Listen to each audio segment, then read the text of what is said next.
This is a Channel 8 News special report. Good afternoon, everyone. I'm Megan Conway. We're cutting into your regular scheduled programming as Husker Athletics introduce the new head coach of Husker football, Matt Rhule. Rhule is speaking here in Lincoln. Trev Alberts, though, athletic director, is speaking currently at the podium first, and then he'll be introducing Coach Rhule. We turn now live to the Hawks Champion Center to listen in.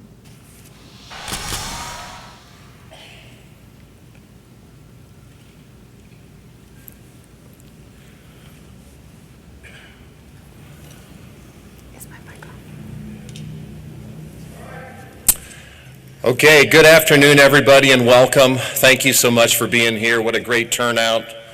Give yourself a round of applause for being here. There's a lot of energy in this room right now. We really appreciate you being here.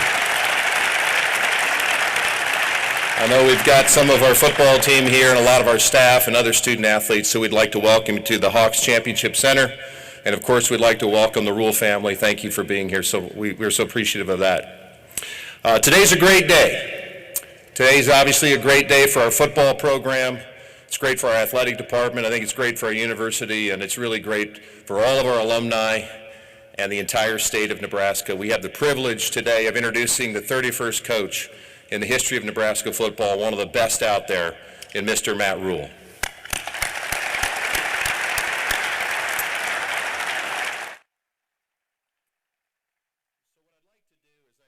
Here to hear me, you weren't here to hear Coach Rhule, but I thought I want to go through a few thank yous. I want to walk you through a little bit on the process of how we got to where we are today.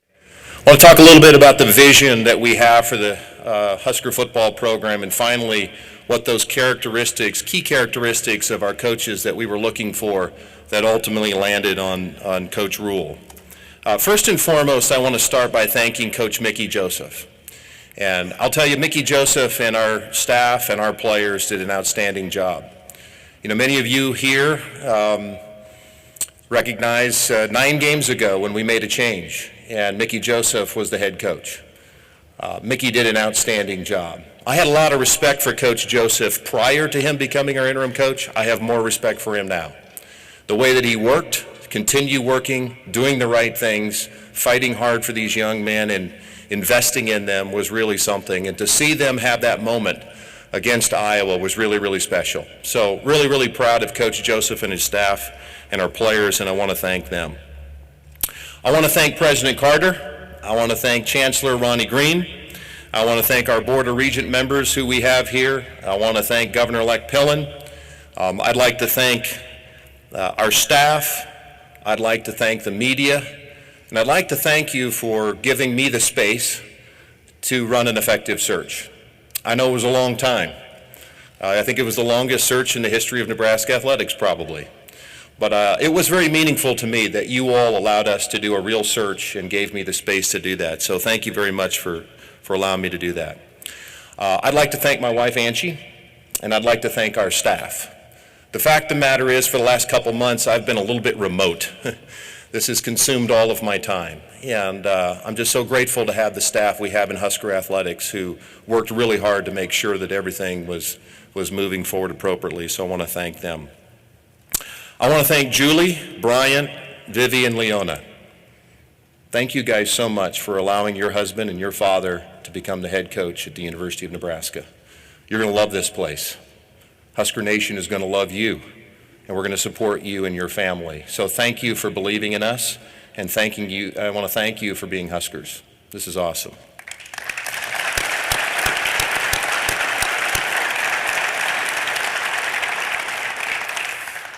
So I just want to tell you a little bit about the process.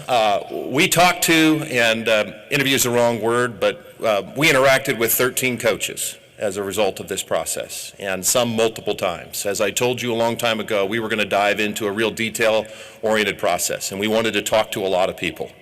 And I really want to thank all of those folks who took the time to talk to us. I learned a lot in that process. Obviously, we're not going to be releasing the names of all the people that we had an opportunity to talk to. But I also want you to know that candidate 1A for me and the University of Nebraska was always Matt Rhule from the beginning. And so we're really glad that we ended at that point. I also want you to know that we tried to use all of the tools at our disposal possible. And one of the cool things you have now is analytics.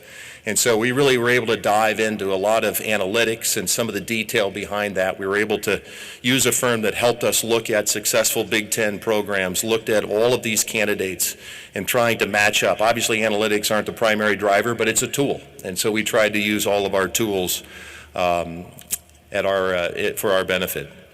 I just want to tell you a little bit about our vision. It's real simple to me.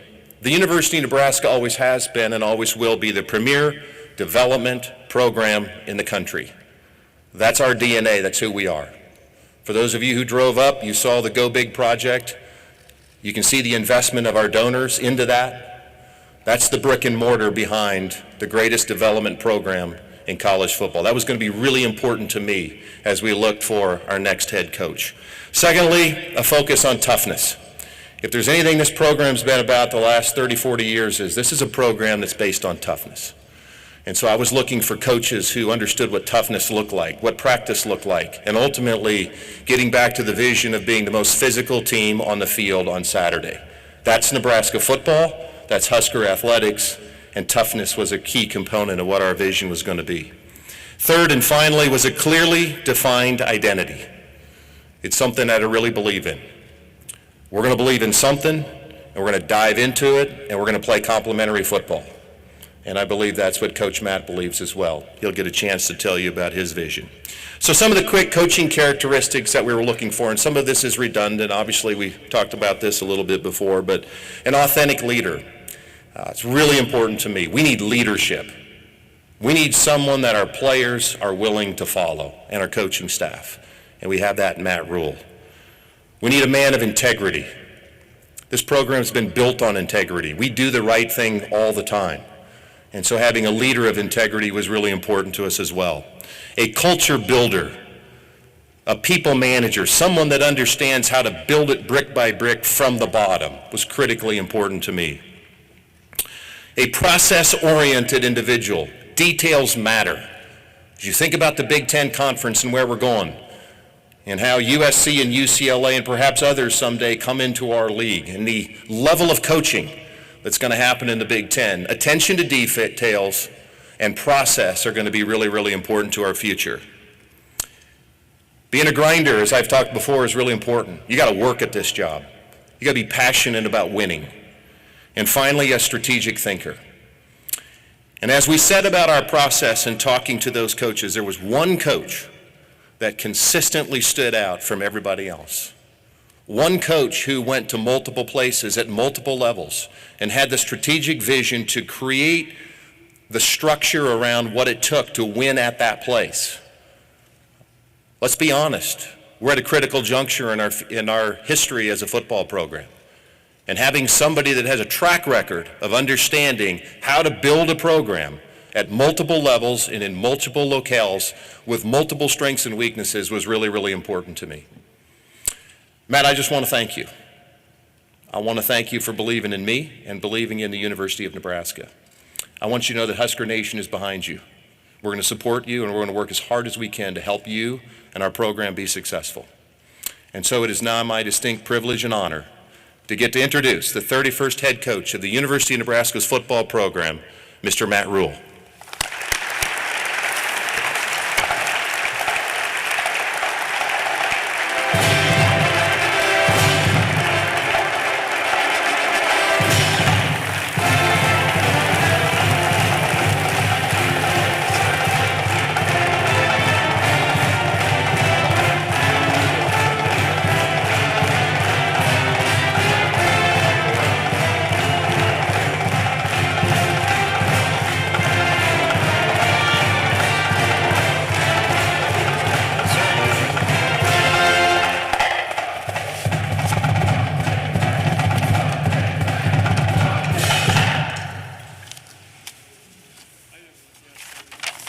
Thank you.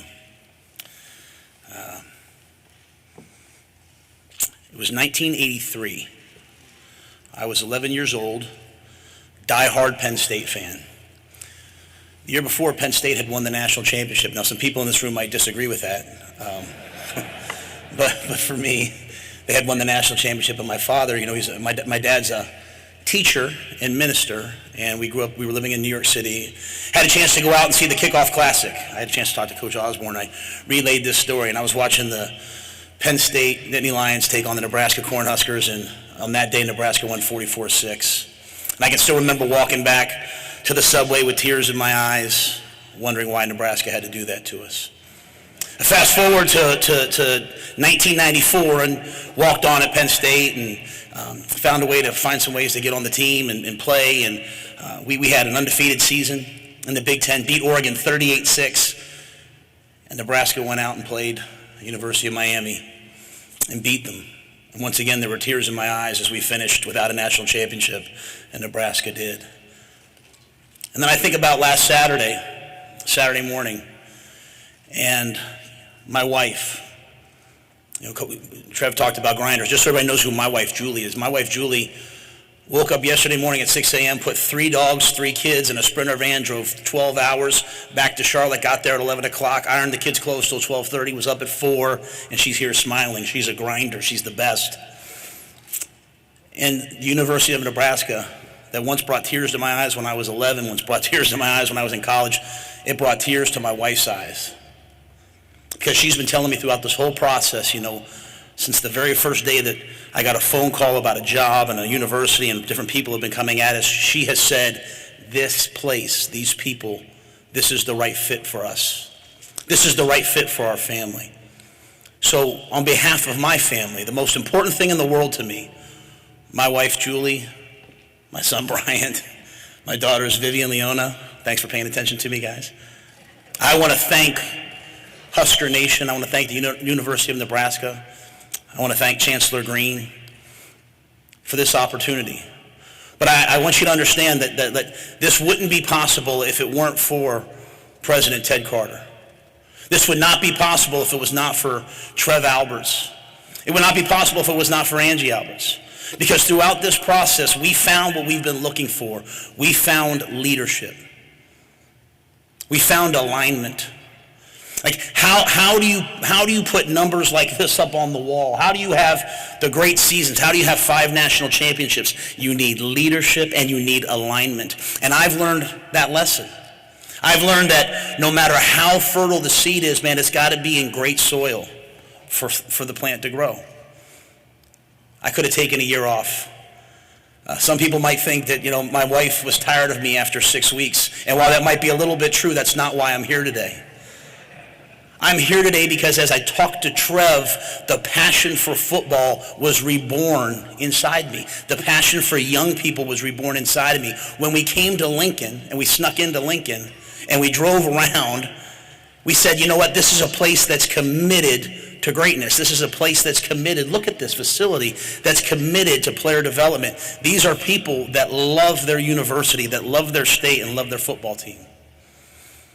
So as people ask me why, I am here because this is the right fit. It's the right time. And if I have one message for you, we can absolutely do it. We can absolutely get the University of Nebraska and University of Nebraska football exactly where it's supposed to be. It will be hard. It may take time, but it will be done. So thank you, Trev. Thank you, President Carter, for setting a vision for us that made us decide to call this home. I want to echo what Trev said. I thought it was awesome watching the team on Friday play against Iowa, and I'm sitting there watching it and trying to figure out, hey, is this going to be the team that I coach next year? Coach Joseph and his staff just showing tremendous leadership. The players on that team, I've had a chance to meet the team, talk to some guys, just showing the leadership to keep that team together. And again, that's what I hope that I bring. Because if there's one thing I've learned in the last couple of years after my foray in college, in the National Football League, it's that anybody can lead when things are easy. That's convenient leadership. Who steps up when things are hard? Who stepped up for this team in the middle of the season when the coach is gone and guys can go either way? Like, who steps up when we haven't had the success as a program that we want? Who's going to step up and fill the void, stand in the gap? And I'm honored that I've been chosen for that. And I'm just one small piece of it. Leadership isn't just a position, man. It's a way of life. And I hope, and I'll start today, I can promise you this, I'm going to rip this suit off sometime tonight, and I'm going to go back to my office, and I'm going to start to recruit, and I'm going to start to do all the things. But I am honored to say that I have a chance to lead this football program. When people ask why, besides living here in Lincoln, besides the leadership that I found, besides the opportunity, just the resources and support. My son, he's with this YouTube generation. I have seen the tunnel walk maybe 5,000 times. I have seen post-game celebrations. I've seen the hype videos. I feel like, and I don't know Nebraska well enough yet, and I hope you'll bear with me because I want to embrace everything that has to do with the University of Nebraska and the University of Nebraska's football program. But I feel like through him and through some friends of mine who've played here, that this is exactly the right place at the right time. And let me say it again, I believe we can do it. So thank you to my family. When you ask me what our vision is, and obviously we want to have Heisman Trophy winners, we want to win major awards, we want to win conference championships, we want to win national championships. But guys, I'm a day-by-day guy. I'm a process guy. I'm a what's next person. And I can just tell you this, that I want to build a team that's tough. I want to build a team that's hardworking. I told the team that today, like, the price of glory is paid in here at 6 a.m. The price of glory is paid on the recruiting trail. Like, we are going to work harder, I can't say than anybody else, but harder than we've ever asked ourselves to work, because this is going to be hard. You can't win 3 games and then win 4 games and then just come to work excited about just, hey, what's going to happen next? So we have to have a plan, and that plan involves working harder than the next man. We're going to build a team that's tough. We're going to build a team that's hardworking. We're going to compete at everything that we do. There's not a game that I expect to ever walk into where we don't expect to win. We want to honor the people who take their hard-earned money. Like, it is not a burden, but a responsibility on me as the coach to know that there will be people from all across the state who take the money that they make with their hands and with their work and with just their daily toil, and they spend it to come watch our team play. And you know what? You can't win every game every year. It just doesn't happen, but you can certainly be a team that people are proud to watch. That's the type of team I want to be. From the spring game to a practice to a mat drill to a weightlifting session to a meeting, I expect our guys to be tough. I expect them to work hard, and I expect them to compete. And I expect that because I and my staff will do the same thing every day. That's sort of our vision for how we are. We're not going to be a new spread teams, and we're not going to be like that. We're going to be a little bit more of an old school type of a team. Okay, we're going to be a physical team. We'll be balanced, and you guys, I know you guys ask lots of questions. We'll always try to do what the players do well, but at the end of the day, I don't believe you can win if you can't win the line of scrimmage. We want to have fast players, explosive players. We want to have speed. We want to have great quarterback play. But at the end of the day, through the weight room and recruiting, we want to have a physical team that can control the line of scrimmage and control the game. I believe that's the type of team that can win in the elements. That's the type of team that can win on the road. That's the type of team that can have a lead and keep a lead. That's the type of team that Nebraskans want to see. And then finally, how? Because it all sounds good. Press conferences are fun. But how are we going to do it besides just the work? I think it's important for all of us to understand that football has changed. College football has changed even in the last 2 years since I left. NIL, portal, transfer, all these different things. And I think for all of us, we can look at what we've done. We can celebrate the past. We can learn from the past, but we have to have an eye to the future. The game is changing around us, and we have to change with it. We have to recruit people that want to be Nebraska men. We have to recruit people who want to wear the N. We have to recruit people who want to pay the price for this team. Yeah, well, I know that there's some salary stuff now. We can, this guy can get this guy can get that, and we'll be involved in all of that because we want to bring the best players here. But at the end of the day, I want players who want to come here, who want to not just graduate, they want to be educated. They want to take advantage of this opportunity to change their lives in the classroom, to change their lives through education. I want to bring players here, and I want to have a program that impacts the community. That when you see a Nebraska football player, you know that wherever you are is better for them having been there. That they will always leave a place better than they found it. I want to bring players here who make the campus community better.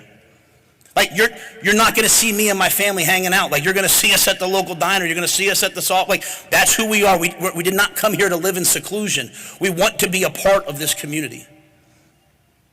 We want to be a part of this community, and I want players who want to do the same thing. Get educated, graduate, impact the community, impact the campus, and then play great football. I want guys that want to be pro football players. I've had a chance to coach with the National Football League twice. So many players have left the University of Nebraska and gone on to the NFL, and while talent can get you there, character and integrity and work ethic and professionalism will keep you there. It stinks getting fired. But if there's one great thing that came out of the day that I got the phone call that I was no longer the head coach of the Carolina Panthers, it was all of the players who played for me that are playing in the National Football League or who are going to medical school or going to business school who all said, you know what, Coach, my life is better for having been a part of the program. It's not about me, it's about all the people that touched them. And so as we come here to the University of Nebraska, it is my intent to leave the university a better place for us having been here. It is my intent to make Nebraskans proud, but most importantly, for every player, walk-on or scholarship, young or old, for every player that comes to play for us, that comes to practice in these facilities and sit in these meeting rooms, I want them to look back someday and say, you know what? My professional life, my personal life, my football life, it was all better for having been a Nebraska Cornhusker. I've gotten calls and texts from guys I know who play here, guys that I don't know who play here, and the pride and passion that they all feel for having been here and worn the jersey and been a Cornhusker, I want all the future generations to feel the same. So I will do my utmost best. I will do my utmost best to respect the tradition, respect that honor, and I hope that you guys will trust me to take us to another place, take us into the future. Because it can happen. And as Trev said, the time is now. The time is now. And it's not really just about me, it's really about all of us because we have to be all in. If you want to see something fail, have a bunch of people stand around and wait to see it fail. If you want to see something succeed, everybody, even when you disagree, just move ahead and push ahead. It's going to take everybody who bleeds red to get the Nebraska Cornhuskers to where they're supposed to be. But we will do it, but we'll have to do it together. It's my honor. It's my family's honor. I want to make sure I thank them again. I want to thank my mother and father who couldn't be here, but who are so critical in my life. I want to thank all the players at the Carolina Panthers. I want to thank all the players that played for me at the Baylor Bears. I want to thank all the players who played for me at the Temple Owls. I would not be here in this moment, in this iconic program, if it wasn't for them. And I also want to thank, well, the picture's in the back. Whoever picked that picture of me with the Nebraska red, that's got to be at least 10 or 12 years ago. And I don't look that good anymore. So I want to thank that person. I'll just finish with this. As we went through this process and there were bumps and hurdles and Trev had to overcome some things, contractually, and there were a lot of forces at work. Anytime things got difficult, my wife would look at me and she'd say, Admiral. She'd look at me and she'd say, Trev, trust the people. I trust them. I'm just so grateful that they trust me. Thank you so much.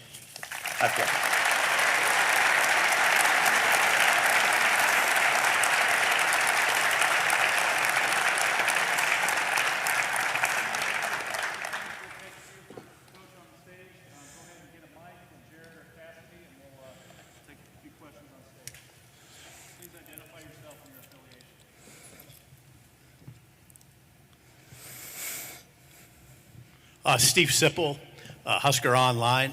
Welcome to Lincoln, Coach. Thank you. You talked about the line of scrimmage, and I'm wondering a couple of things. Did the line of scrimmage come up in the interview process, and why are you confident that you can fix that part, enhance that part? Yeah, I think when I talked to Trev, we talked a lot about just, hey, what's your philosophy, right? So if you found a player that played for me at any of the three places, they'll probably say 5 or 6 things. Don't beat ourselves, win the line of scrimmage, which means run the ball and stop the run, protect and affect the passer. So there's core tenets that I believe in. How you get there. At Temple, we were a fullback in the I formation and occasionally spread out. When I was at Baylor, I had 4 NFL wide receivers. We were spread out, but at the end of the day, the offensive linemen and the defensive linemen in high school football, college football, and in the NFL, they determine it. So in terms of getting there, I'm walking in a little bit blind in terms of, I've seen the games on TV. I've had a chance to watch. This process has gone on so long, so I've had a chance. But I'll have to get into spring. I'll have to see where we are to know that. But for me, it's just a vision. A vision doesn't mean that's the picture that's here. The picture that's here, I have to get into that. But the vision is to build up front, and that's not just recruiting. That's also the weight room. That's also the way that we want to train. And I'm confident because we've done that at Temple. I think right now there's 24 guys playing in the National Football League from Temple and Baylor combined, and none of those guys were 4- and 5-star recruits. But we were able to develop them, so that'll be our plan here as well. Hey, Matt. Brian Christopherson from Husker 24/7. Welcome. Thank you.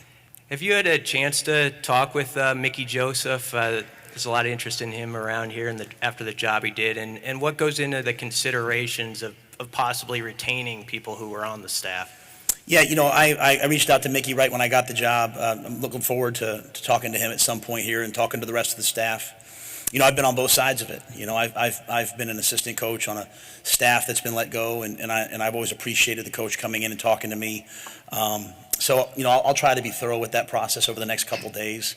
My family will go back tomorrow, and the most important things to me right now are the current players. I need to sit down with them and talk to them, right? Like they know the issues in the program more than anyone else, good and bad. And I say issues, I mean like good things. Hey, this is great. Hey, so I need to talk to the players, and I need to talk to the staff and coaches.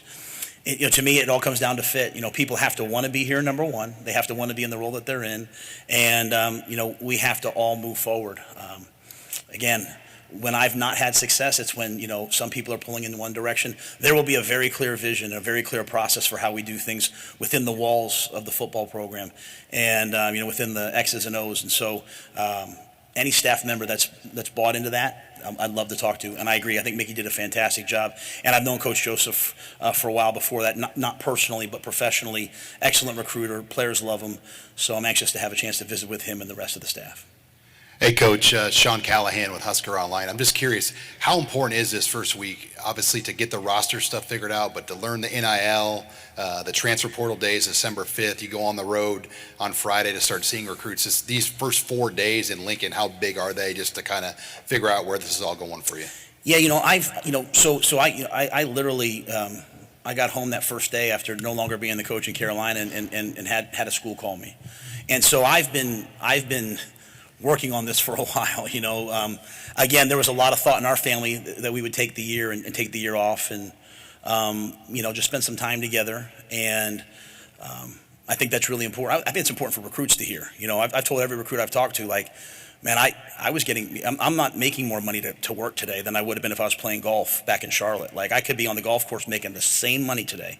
So this wasn't a financial decision. This was, oh my goodness, I think I can fit there, and I think the people are right. So I say that to say that I had all that time to really dive into this, study some things NIL-wise, study some things, obviously the transfer portal, and so I think this week's important. I mean, we've gotten going right away. We have a certain profile that we like to recruit to.